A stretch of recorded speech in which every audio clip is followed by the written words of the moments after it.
Benedict Bridgerton has always followed the rules. But what happens when love refuses to respect society's boundaries? Sophie's letters remain unanswered, yet every word she wrote lingers in his heart. The world tells them to be apart, to remain within the cages of class and expectation, but their hearts refuse to obey. In this Part 3 trailer of Bridgerton Season 4, the impossible becomes unavoidable, and every glance, every word, every silence screams desire, pain, and defiance. Prepare yourself to step into a world where love itself is the rebellion, and nothing, not society, not family, not fear, can contain it. Sophie's voice is soft, trembling, but every syllable cuts deep. "You did not answer my letter." The pain in her words is undeniable, resonating with a vulnerability that only comes from someone who has opened their heart and received silence in return.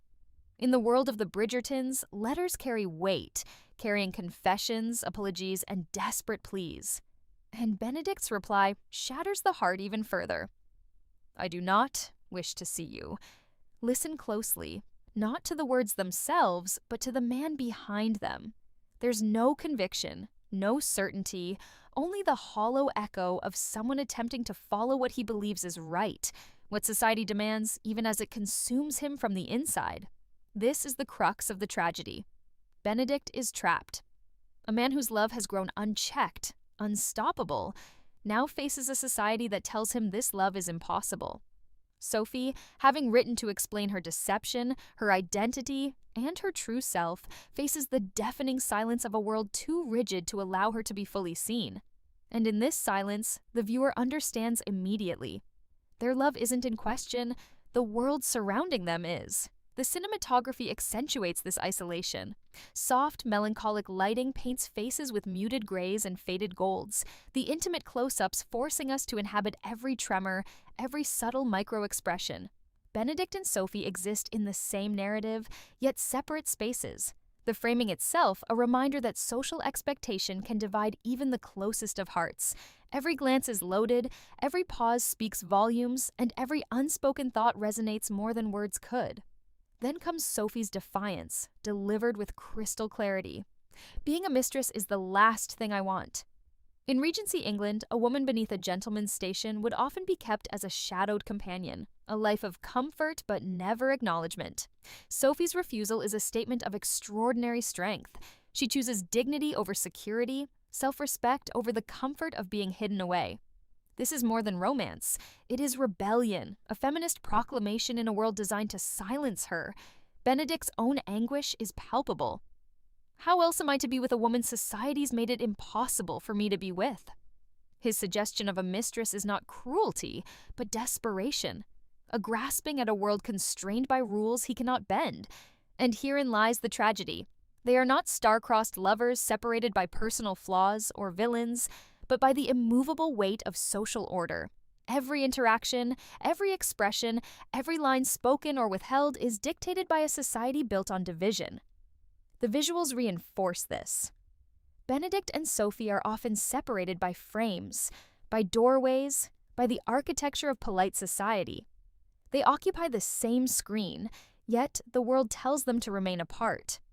Their physical separation mirrors the societal forces that press down on them, making every fleeting connection, every stolen glance unbearably precious. Even in moments of encouragement from mentors or family, you must be brave. You cannot let fear stop you from letting your heart speak. The message carries both hope and warning. Bravery is demanded not merely for romance, but for survival of identity and authenticity in a world that punishes both. In their exchanges, every word is layered.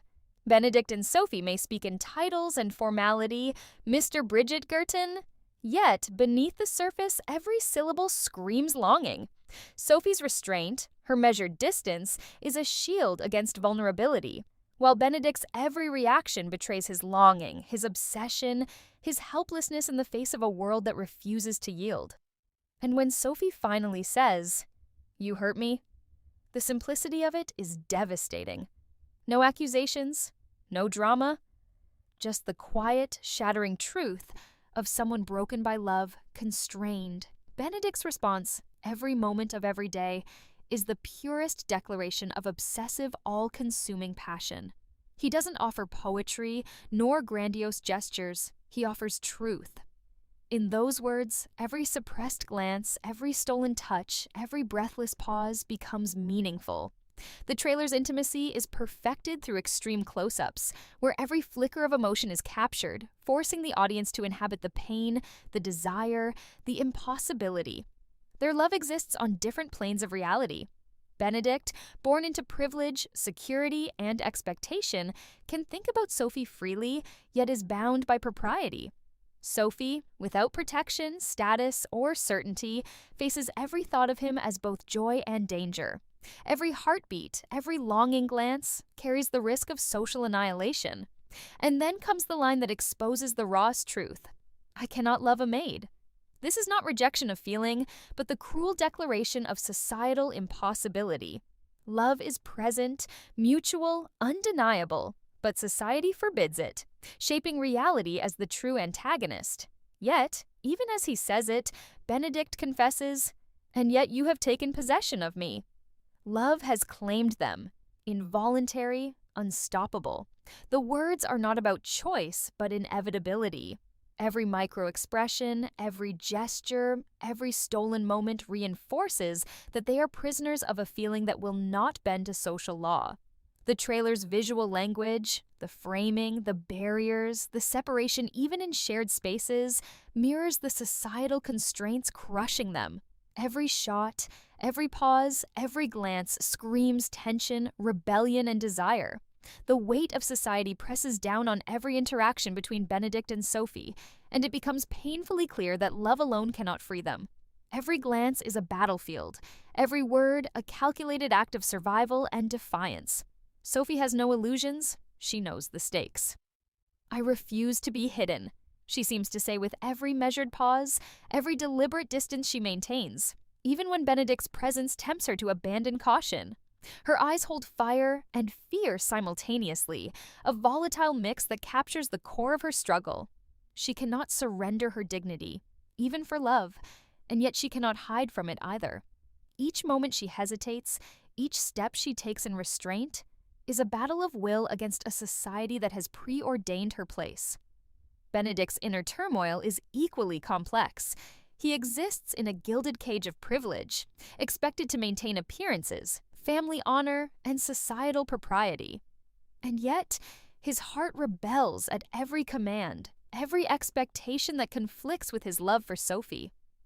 I cannot love a maid, he says aloud, and the words feel like chains around his chest. But immediately after, and yet you have taken possession of me, he admits, betraying the undeniable truth. Love does not heed social ranking, titles, or bloodlines. It strikes regardless of reason, morality, or consequence. Every hesitation, every suppressed sigh, every furtive glance embodies the impossible tightrope they must walk. The audience feels it viscerally. The tension, the longing, the near physical ache of a connection that refuses to be contained. Their world is filled with barriers, literal and figurative. Columns, archways, ornate latticework, and moonlit terraces all serve as metaphors for the invisible walls society has erected between them. Even in moments of intimacy, they are never entirely free. Every close-up frames them within these constraints, visually reinforcing the impossibility of their union. And it's not just the architecture, it's the expectations of those around them. Family, friends, mentors, and society itself weigh heavily on every choice. Advice and warnings echo through the trailer. You must be brave. Fear cannot silence the heart. This line resonates not just as counsel for romantic action, but as a philosophical call to resist a system designed to suppress desire, individuality, and authenticity. The dialogue is a masterclass in subtlety. When Benedict asks, "Do you need something?" it is more than a question. It is a confession of deprivation, a silent acknowledgement of the depth of his longing. Sophie's measured response, often clipped and formal, shields her vulnerability, yet every micro-expression betrays the truth. She needs him, even as she guards herself against the consequences. The trailer forces the audience to live in these micro moments, to feel every heartbeat, every hesitation, every split-second decision that could alter the course of their lives forever. There is a rhythm to their exchanges, a cadence of desire and restraint that is as intoxicating as it is heartbreaking. And then comes the devastating reality. Love is not enough. Class, status, and societal expectation loom as insurmountable obstacles. Benedict's love for Sophie is pure, unwavering, and all-consuming. Yet he cannot bend the rigid rules of the world that shaped him. He grapples with guilt, frustration, and desperation as he searches for a path forward that doesn't compromise her dignity or betray his own conscience. Every line he delivers is fraught with tension, the kind that makes the viewer's chest tighten. When he admits, "Every moment of every day," it is not merely devotion. It is an admission of obsession, a surrender to the uncontrollable, a recognition that love has become a force beyond both of them. Sophie's journey mirrors this complexity. She is no passive object in this drama. Her choices, her refusals, her courage define the emotional core of the trailer.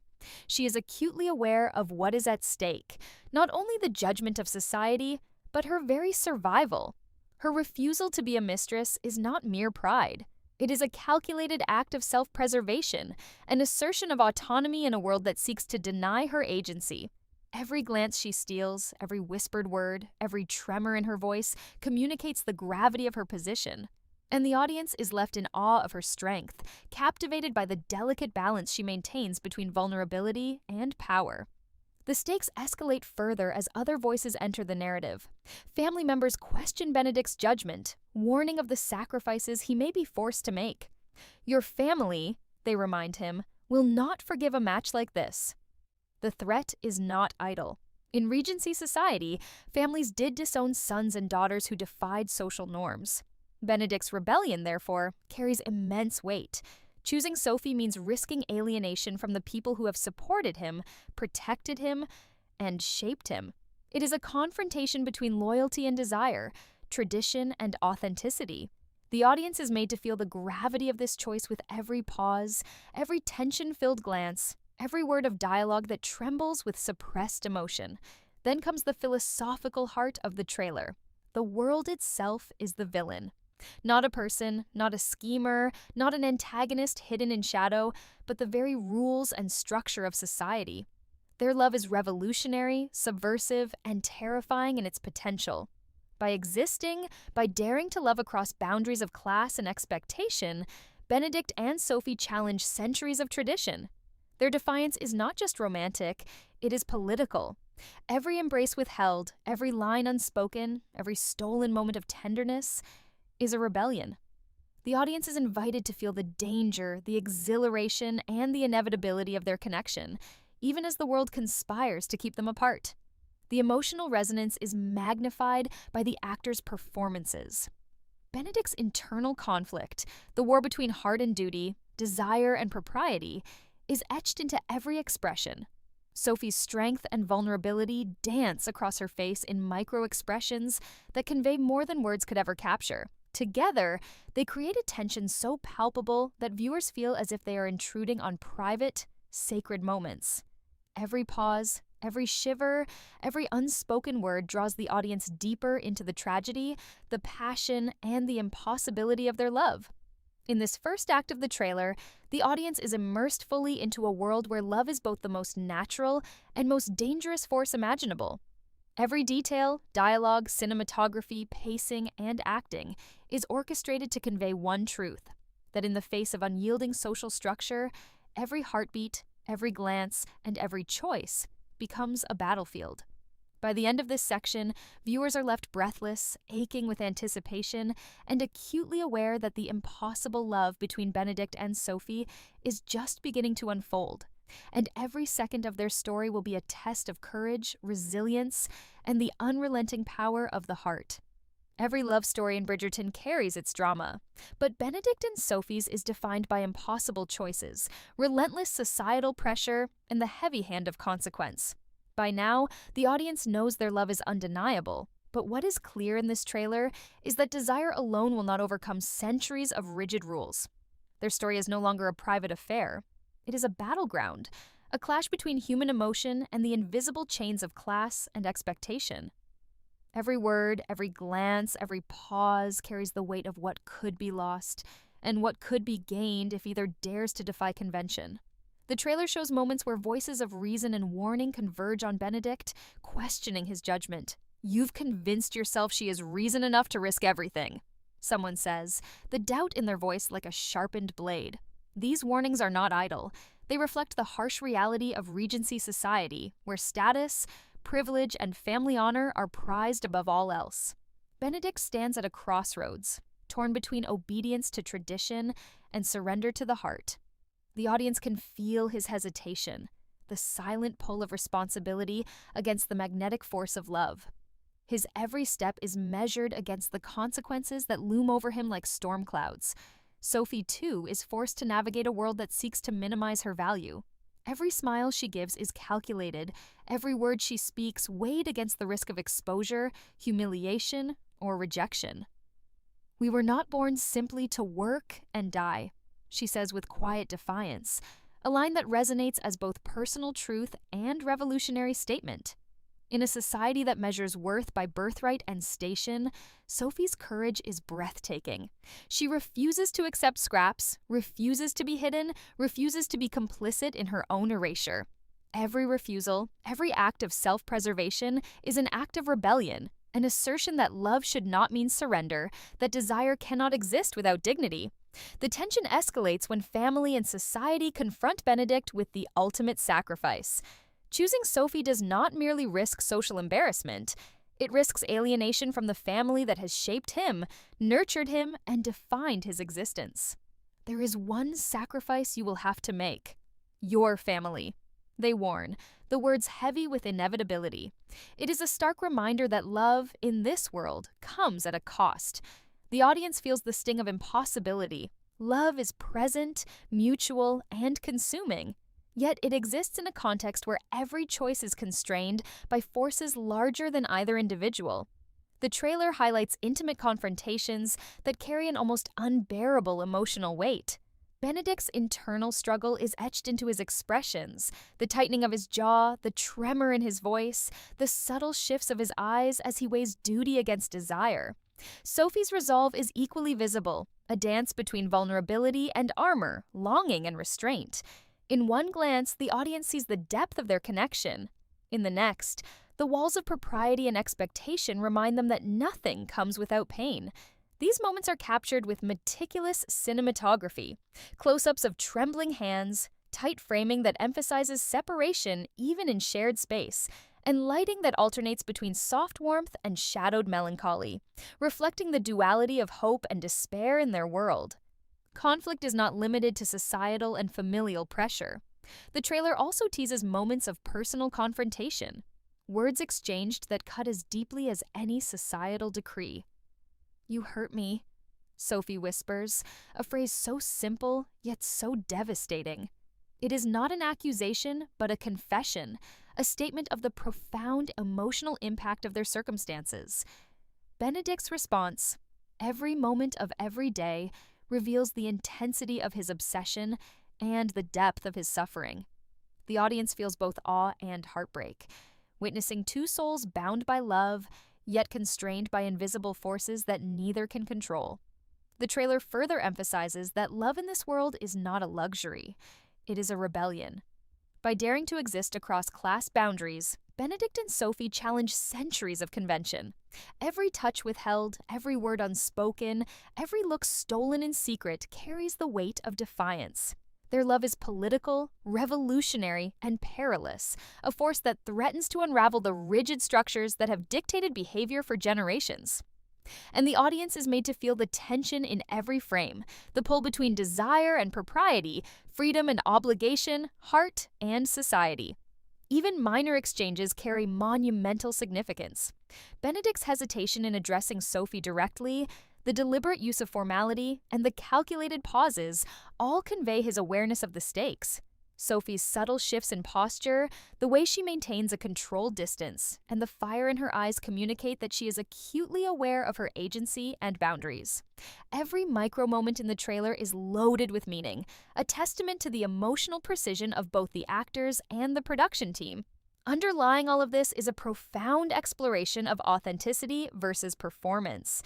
Benedict has spent his life performing the role of dutiful son, adhering to expectations, attending the right balls, and speaking the right words.